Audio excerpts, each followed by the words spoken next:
8వ తరగతిలోని 3వ పాఠ్యాంశమైనటువంటి బండారి బసవన్న అనే పాఠ్యభాగం గురించి తెలుసుకుందాం. బండారి బసవన్న అనే పాఠ్యభాగాన్ని పాల్కురికి సోమనాథుడు రాశాడు. పాఠం నేపథ్యం ఉద్దేశం. బిజ్జలుడి కొలువులో బండారి బసవన్న దండనాయకుడిగా ఉన్నాడు. ఇక రాజెవరు? బిజ్జలుడు. ఇతని కొలువులో దండనాయకుడు. దండనాయకుడు అంటే మంత్రిగా ఎవరున్నారు? బండారి బసవన్న ఉన్నాడు. ఇతడు గొప్ప శివభక్తుడు. ఎవరు? బండారి బసవన్న గొప్ప శివభక్తుడు. ఒకరోజు ఒక జంగమయ్య బసవన్న దగ్గరకు వచ్చి, నాకు ఈ క్షణంలో ఇంత ధనం కావాలి, లేకపోతే మీ సపర్యలు స్వీకరించను అన్నాడు. ఎవరు? జంగమయ్య. జంగమయ్య అంటే శివభక్తుడు. ఈ జంగమయ్య బసవన్న దగ్గరకు వచ్చి, నాకు ఈ క్షణంలో ఇంత ధనం కావాలి, లేకపోతే మీ సపర్యలు అంటే మీరు చేసేటటువంటి సేవల్ని నేను స్వీకరించను అని అన్నాడు. అప్పుడు బసవన్న కోశాగారంలోని పేటికల్లో ఉన్న మాడలను జంగమయ్యకు సమర్పించాడు. ఏం చేసిండు బసవన్న? రాజుగారి కోశాగారంలో ఉన్నటువంటి పేటికల్లో ఉన్నటువంటి మాడలను అంటే బంగారు నాణేలను జంగమయ్యకు సమర్పించాడు.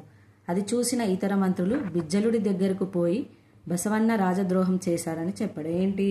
బసవన్నతో పాటు ఇతర మంత్రులు కూడా ఉంటారు కదా, ఆ మంత్రులు ఏం చేశారు? రాజు దగ్గరికి పోయి, మీకు తెలియకుండానే బసవన్న దాన ధర్మాలు చేస్తున్నారని చెప్తారు. బసవన్న ఔదార్య బుద్ధి, భక్తిత్వం తెలియజేయడమే ఈ పాఠం ఉద్దేశం. ఏంటి ఈ పాఠం యొక్క ఉద్దేశము? ఔదార్య బుద్ధి, భక్తిత్వం తెలియజేయడమే ఈ పాఠం యొక్క ఉద్దేశం. పాఠ్యభాగ వివరాలు. ఈ పాఠం ద్విపద. ఇది దేశీ కవితా ప్రక్రియ. ఇది 2 పాదాల చొప్పున మాత్రాగణాలతో సాగే రచన. మొత్తం కావ్యాన్ని ద్విపద ఛందస్సులో రాస్తే దాన్ని ద్విపద కావ్యం అంటారు. ద్విపద అంటే 2 పాదాలతో కూడి ఉంటుంది. ఇందులో 3 ఇంద్రగణాలు, 1 సూర్యగణం ఉంటుంది. 3వ గణం మొదటి అక్షరము యతిస్థానం, ప్రాస నియమం కూడా ఉంటుంది. దేంట్లో? ద్విపదలో.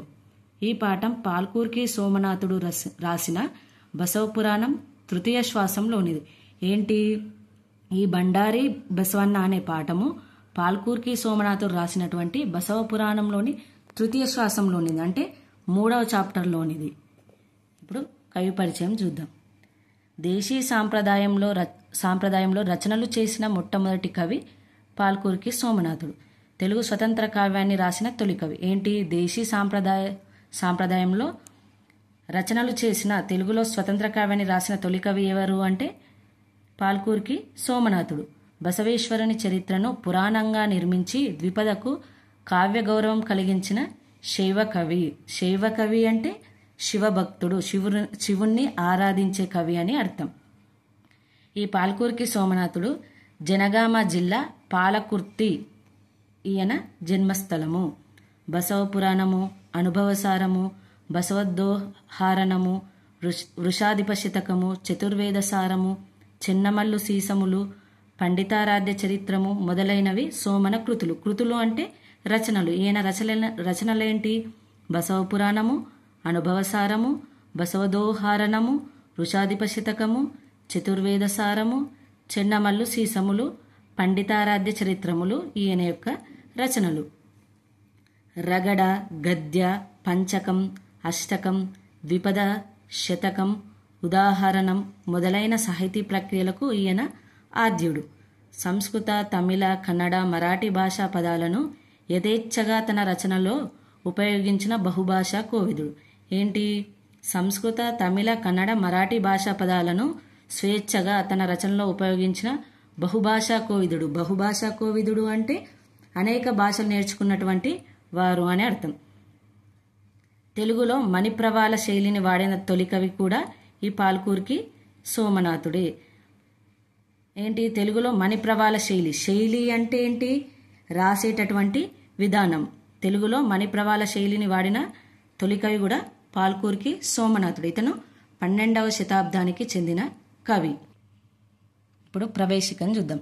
సదుద్దేశంతో చేసే పనులు ఎప్పుడూ మనిషిని సచ్చీలుడుగానే నిలబెడతాయి. ఏంటి? సదుద్దేశంతో అంటే మంచి ఉద్దేశంతో చేసేటటువంటి పనులు మనిషిని సచ్చీలుడుగానే అంటే మంచిగానే నిలబెడతాయి. ఏంటి? మనం చేసే మంచి పనులు మనల్ని ఎప్పుడు కూడా మంచివారినిగానే గుర్తిస్తాయి. భగవంతుడు కూడా ఇటువంటి పనులను చేసేవారిని మెచ్చుకుంటాడు. ఏంటి, భగవంతుడు కూడా మంచి పనులను చేసేవారిని మెచ్చుకుంటాడు. మనం చేసే మంచి పని ఇప్పుడు తెలియకపోవచ్చు, కానీ ఎప్పుడో ఒకరోజు మాత్రం ఖచ్చితంగా తెలుస్తుంది. దీనికి ఉదాహరణలు పురాణ ఇతిహాసాల్లో అనేకం కనిపిస్తాయి. ఏంటి పురాణ ఇతిహాసాలు అంటే ఏంటి, రామాయణ మహాభారతాలనే ఇతిహాసాలు అంటారు కదా, వాటిలో కూడా ఇవి కనిపిస్తాయి. ఆ కోవలోని వాడే బండారి బసవన్న. ఏంటి, అలాంటి వాడే ఈ బండారి బసవన్న. అతని జీవితంలో జరిగిన ఒక మహత్తర ఘట్టం గురించి ఇప్పుడు తెలుసుకుందాం. ఏంటి, బండారి బసవన్న జీవితంలో జరిగినటువంటి ఒక మహత్తర ఘట్టం గురించి తెలుసుకుందాం.